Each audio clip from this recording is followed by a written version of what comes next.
Hallo liebe Freunde, ich bin's Chris von Just2D Interactive und wir entwickeln gerade das Spiel oder haben es entwickelt. Drova haben es released und jetzt sind wir hier, um Fragen von euch zu beantworten. Ich habe ganz viele Fragen schon bekommen, die stehen hier auf meinem smarten Handy dabei, aber die kann ich alle nicht alleine beantworten. Deswegen habe ich heute mitgebracht, das ist der Kai. Hi, ich bin Kai. Genau, du bist ja Programmierer bei uns und heute habe ich mal so ein spannendes Thema, was uns beide, glaube ich, betrifft, weil ich habe sehr viel Content in Drova gemacht, sprich Leveldesign, Questdesign und Kai hat halt sehr viel programmiert und war vor allem auch zuständig für die Open World. Und das wird heute Thema, wie funktioniert eigentlich so eine Open World? Das ist natürlich jetzt eine Frage, worüber wir erstmal eine Stunde reden können, ne?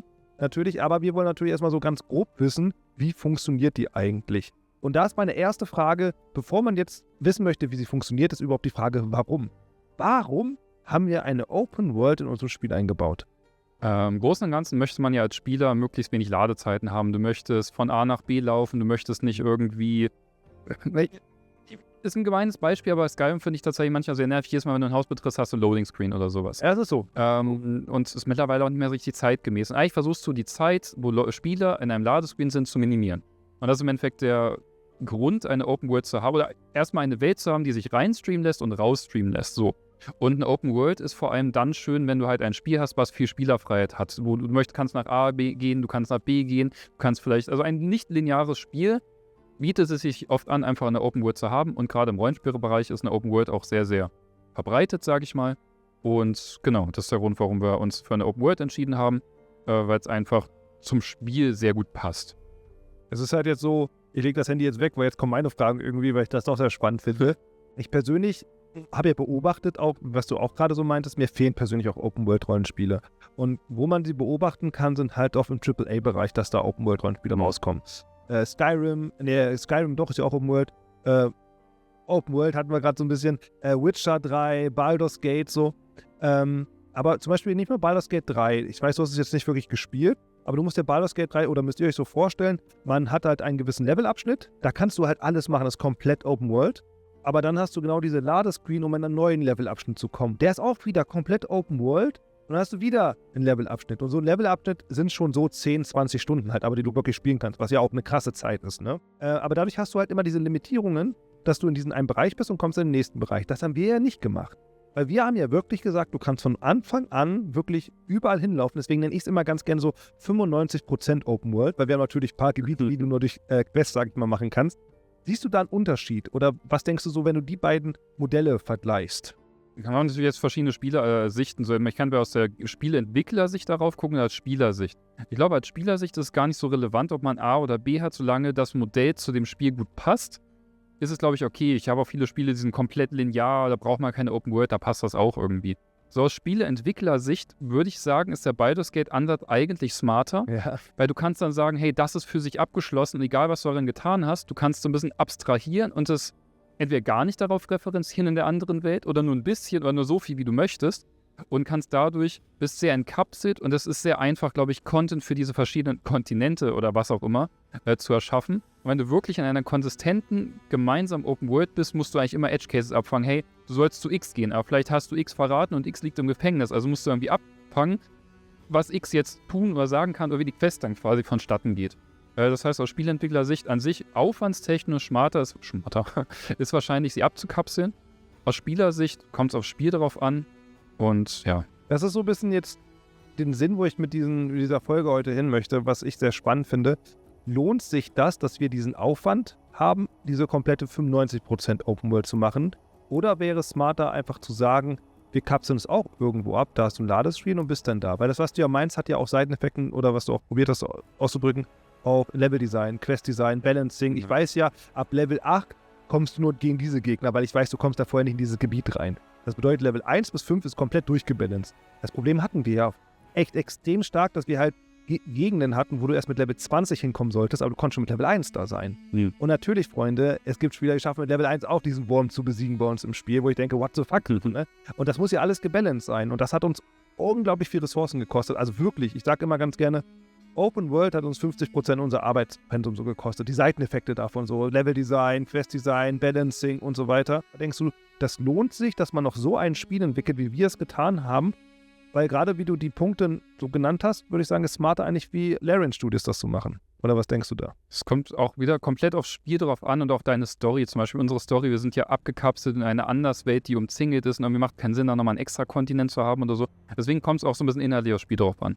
Unabhängig davon haben wir ja versucht, eine Open World zu schaffen, die 95% Open World, wie du sie nennst, die aber recht klein ist eigentlich im Vergleich.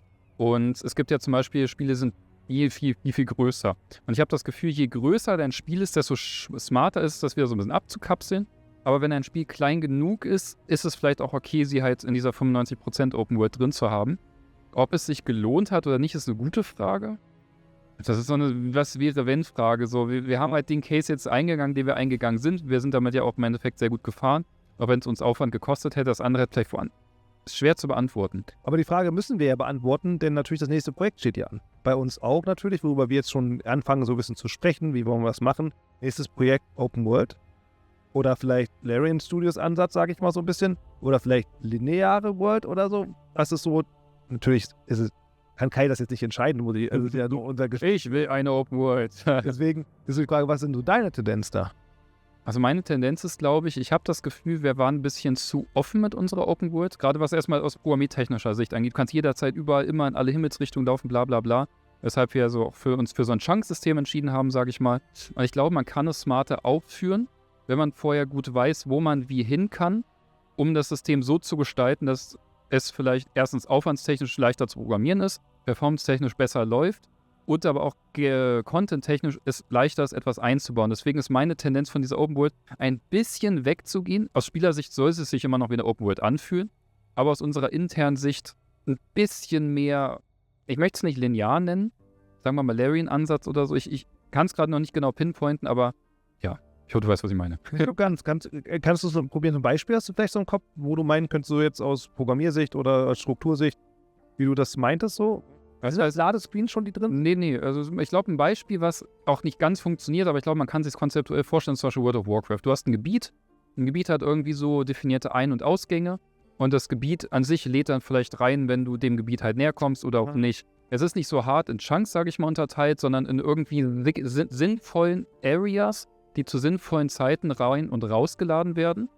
Du meinst quasi, wenn ich irgendwo langlaufe, gibt es nur einen Eingang in dieses Gebiet. Zum Beispiel. Das ist nur im Norden, also kann ich vom Süden dann gar nicht rein oder so. Ist jetzt auch wieder nur ein Beispiel. Genau, irgendwo auf diesem Spektrum. Also von Drover zu WoW irgendwo dazwischen habe ich das Gefühl, wäre es eigentlich Vergleich toll. irgendwo ganz sinnvoll so zu landen. Ich möchte nicht genau in diese Richtung gehen. Natürlich, wenn man das noch weiter extrapoliert von World of Warcraft auf andere Spiele aus und dann hast du dann ja irgendwann, sag ich mal, Schlauchlevel oder so, die irgendwie aneinander gestöpselt sind, was sich ja auch nicht schön anfühlt. Aber ich glaube, eine Tendenz von mir wäre, sowas in diese Richtung zu gehen, auch aus performance-technischer Sicht, weil du kannst so sagen, dieses Gebiet hat folgende Assets und dann ist es auch sehr einfach, diese Assets sinnvoll rein und rauszuladen. Das haben wir in Drover nicht. In jedem Ort der Welt kann prinzipiell jedes Asset platziert werden, was wiederum performance-technische Probleme verursacht, die korrekten Assets rein und rauszuladen, weil wir quasi keine Limitierung haben. Das A-Team wollte das ja sehr stark haben. Das A-Team wollte ja für jedes Gebiet, jedes Biom eigene Assets haben und dann haben wir gesagt, wir wollen eigentlich die Assets wiederverbinden. Macht ja auch irgendwo Sinn. Es ist immer schwierig. Ich glaube, das Problem ist einfach, wir haben ja initial zu zweit angefangen, das Spiel zu programmieren und viel ist auch einfach programmiertechnische Altlast, sage ich mal. Aber es ist jetzt auch die Frage, ist ja interessant, sage ich mal, du hast dich ja damals, oder wir haben uns damals hier entschieden, eine Open World zu machen. Das war ja eine bewusste Entscheidung auch von uns. Jetzt haben wir ja die Erfahrung, aber wir haben ja auch das Open World schon. Also es läuft ja, es funktioniert und es funktioniert auch für eine Switch, muss man auch sagen. Ich finde, das ist eine gute Arbeit, die wir da gemacht haben. Auf jeden Fall. Jetzt kann man ja auch einfach sagen, ja, okay, wir nehmen es einfach nochmal. Bin ich an sich auch sehr für offen, weil das System ist da, was du auch schon meinst. Ich denke, es gibt so ein paar Stellen, die man gut tweaken und programmieren und anpassen könnte, um den Workflow wieder zu vereinfachen, um die Performance noch zu verbessern, durch die Sachen, die wir jetzt auch in Drover gelernt haben. Wir haben so viel gelernt, das glaubt ihr gar nicht. Die Open World hat zwar irgendwie funktioniert, aber wir haben auch sehr viel während der Programmierung dafür umprogrammiert. Ja. Und ich denke, mit diesem Wissen, was wir jetzt haben, lässt sich das aktuelle System entweder so gut anpassen, dass man noch besser damit arbeiten kann, oder mit dem wissen wir, was die Schwächen des Systems und versuchen, diese Schwächen mit vielleicht Veränderungen des Systems auszugleichen, indem wir es ein bisschen anders programmieren. Ja, gehe ich mit. Okay, dann würde ich sagen, kommen wir zur Chris-Frage. Ich habe hier eine schöne Frage vorbereitet. Die ist auch sehr fies wieder, wie immer. Wie immer. Lieber Open World und dafür mehr arbeiten oder lineares Level und mehr Freizeit? Programmiertechnische Sicht 2, spielerische Sicht 1. Ich danke euch. Das war's. Wenn ihr irgendwelche Fragen noch habt, schreibt die bitte in die Kommentare rein. Wenn es euch gefallen hat, lasst ein Like da, abonniert gerne. Wir laden mehr von diesen Videos hoch. Wenn es euch gefällt, würden wir uns sehr freuen. Damit bin ich raus. Euer Chris. Macht gut, wir sehen uns bis zum nächsten Mal. Sometimes an outsider is needed to remember the Forsaken King.